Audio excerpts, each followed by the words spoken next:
Masuknya gerakan kiri ke SI berhasil memberikan akses pada massa pekerja, sehingga aktivis kiri dapat dengan mudah mengubah SI menjadi organisasi komunis.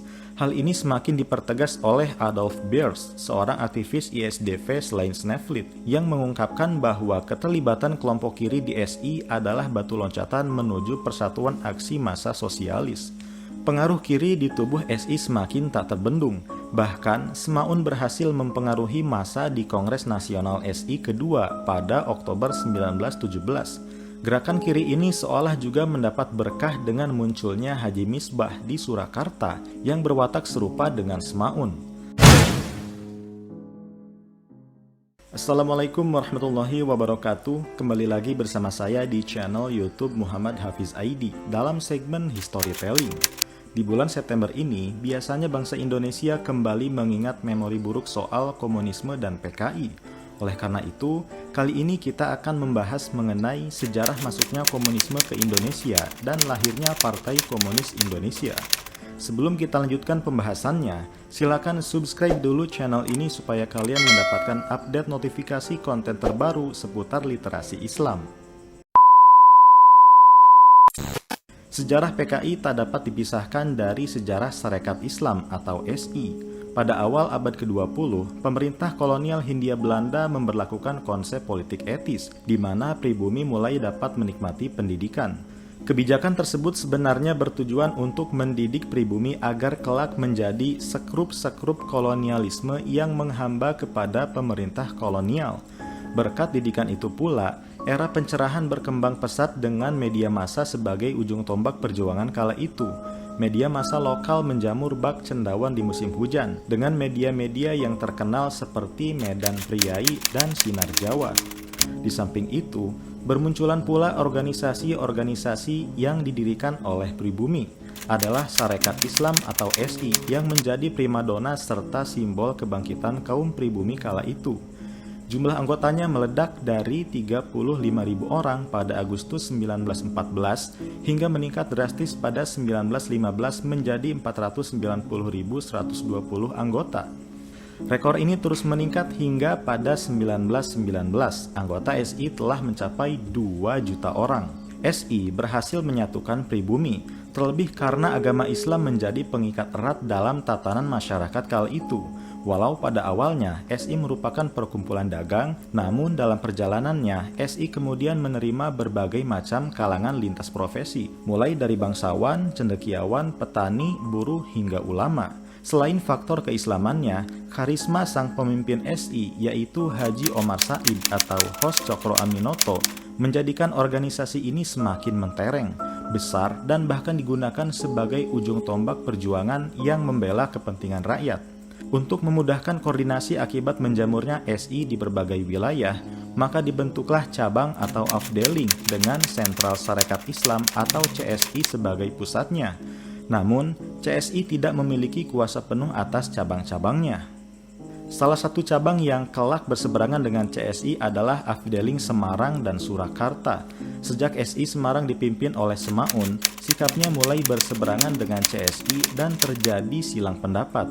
Sosok ketua umum pertama Partai Komunis Indonesia tersebut awalnya merupakan juru tulis di Stadspoor, yaitu perusahaan kereta api Hindia Belanda, yang kemudian bergabung dengan SI Surabaya pada 1914 dan terpilih menjadi sekretaris. Pada 1915, Semaun bertemu Sneflit, seorang komunis Belanda yang menjadi aktivis Serikat Buruh serta pendiri ISDV atau Indische Sociaal-Democratische Vereniging, yaitu komunitas yang awalnya merupakan klub debat kaum sosial demokrat di Hindia Belanda hingga menjadi cikal bakal PKI, dan VSTP atau Vereniging voor Sporen Tramwagens-Personeel, yaitu Serikat Buruh Kereta Api di Hindia Belanda. Semaun mulai tertarik pada Sneflit dan bergabung dengan ISDV dan VSTP. Pergerakan Semaun ternyata sangat radikal hingga dapat berperan besar dalam pemogokan-pemogokan buruh. Sepak terjang Semaun tersebut tak lepas dari pengaruh Sneflit sebagai mentornya. Surat kabar seperti Sinar Jawa pun dijadikan media kritik oleh Semaun terhadap berbagai ketidakadilan yang dilakukan oleh pihak kolonial. Puncaknya terjadi pada 1917 sampai 1918. Di tengah kondisi yang mencekik rakyat, Belanda mengeluarkan kebijakan yang lebih condong kepada pengusaha perkebunan. Jatah air irigasi sawah rakyat hanya dialiri pada malam hari saja, sedangkan sepanjang pagi hingga sore hari digunakan untuk perkebunan. Ketidakpahaman kubu kiri di SI adalah soal agama yang menginginkan SI menjadi netral agama. Bahkan, peristiwa revolusi Rusia pada 1917 berpengaruh besar bagi Indonesia, sehingga persoalan ini semakin populer diperdebatkan di kalangan SI. Revolusi tersebut tentu mendapat sambutan hangat dari orang-orang kiri Hindia Belanda, terkhusus Snevely. Bahkan, ia menulis artikel yang berjudul Zegpral yang artinya adalah kemenangan. Ia juga menulis He rakyat bangsa Jawa, revolusi Ruslan mengandung penjajaran juga bagi kamu.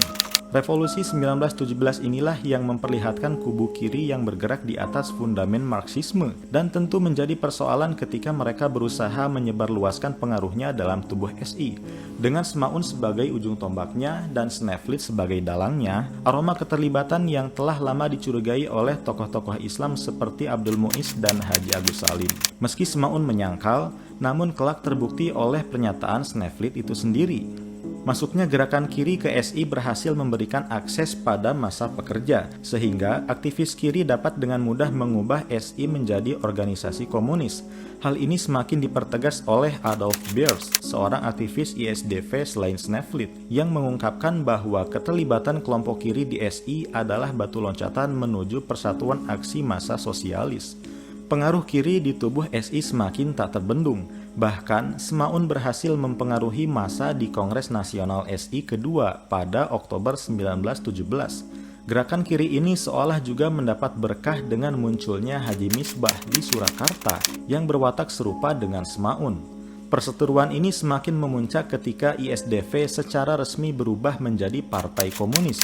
Perubahan ini menjadi simbol atas bergabungnya PKI sebagai Gerakan Komunis Internasional atau Komintern dengan Lenin sebagai porosnya, yang kemudian dengan tegas membedakan porosnya dengan kaum sosial sovinis reaksioner. Pada awalnya, PKI diajukan dengan nama Perserikatan Komunis Hindia Belanda atau PKH. Namun, hasil konferensi memutuskan namanya sebagai Perserikatan Komunis di Indi atau PKI dengan Mei 1920 sebagai hari lahirnya. Terbentuknya PKI ini menciptakan sebuah tesis baru dalam gerakan politik di Indonesia. Maka, dilakukanlah disiplin partai dengan melarang keanggotaan ganda baik di Sarekat Hindia maupun di Budi Utomo. Namun anehnya, anggota PKI tetap diperbolehkan untuk memiliki keanggotaan ganda di SI. Hal ini menunjukkan bahwa SI tetap menjadi magnet perjuangan massa yang besar kala itu. Hadirnya PKI di tubuh SI menjadi bibit-bibit perpecahan. Pada Kongres Komintern kedua, Lenin menyatakan untuk memerangi gerakan pan-Islamisme. Hal ini tentu menjadi masalah bagi gerakan Islam di Hindia Belanda. Penentangan keras bahkan terjadi dalam Kongres SI Oktober 1921 antara kubu Haji Agus Salim dengan kubu kiri yaitu Semaun dan Tan Malaka. Melihat pertentangan yang semakin mendekati klimaks, disiplin partai pun dilakukan oleh SI sehingga tidak boleh ada keanggotaan ganda. Hanya ada dua pilihan bagi anggota PKI, yaitu memilih tetap bersama CSI atau PKI. Selain bertujuan untuk mencegah penunggangan oleh partai lain demi kepentingannya, disiplin partai adalah upaya mendorong anggota untuk bersungguh-sungguh menerapkan asas SI. Begitulah akhirnya PKI terbentuk. Pasca disiplin partai yang diterapkan SI, babak baru gerakan politik telah dimulai. Keduanya berjuang dengan cara masing-masing, dengan fundamen ideologi yang jelas berbeda. Baiklah para pemirsa, itu saja yang bisa kita bahas di video kali ini. Kalau kalian punya pandangan lain, silakan ceritakan di kolom komentar dengan bahasa yang sopan. Dukung channel ini dengan cara subscribe dan follow juga akun TikTok Muhammad Hafiz ID, karena di TikTok banyak konten yang berbeda dari konten YouTube. Terima kasih sudah menonton dan semoga video ini bermanfaat. Sampai jumpa lagi di konten-konten berikutnya. Wassalamualaikum warahmatullahi wabarakatuh.